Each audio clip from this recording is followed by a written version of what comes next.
In this video, I'm going to show you how to add a 1099B on H&R Block. Now, the first thing you have to do, you want to make sure you are on Federal in here. So you want to click on here and go over to Federal in case you're not in there. And then you want to make sure you've added in all your info. So you must have a check mark over here. If you don't, just go through it and basically fill out the missing information.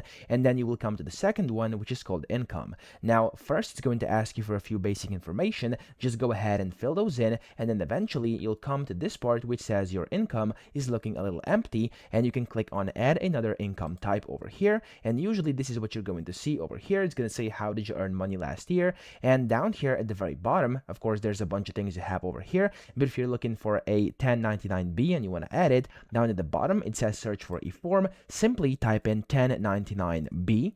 And there we go, you should be able to find it over here. If it doesn't pop up like this, go ahead and do a -B over here, and you should be able to then find it, okay? Now for me, as you can see, this one worked. So you want to go and just click on the add button over here, so plus add, and there we go, it's going to get added. And as you can see, if I now go and click in here again, I can type in 1099B, and I can just go to the form over here, and it's going to let me basically add an investment account over here, and I can go ahead and add that directly inside here. So that's basically how to do it. And then you basically, of course, have to enter in all the information that are, of course, needed inside a 1099B. And from there, you'll be able to continue on. So that's how to add it. I hope this video helped you out. If it did, please subscribe to the channel and help me out as well.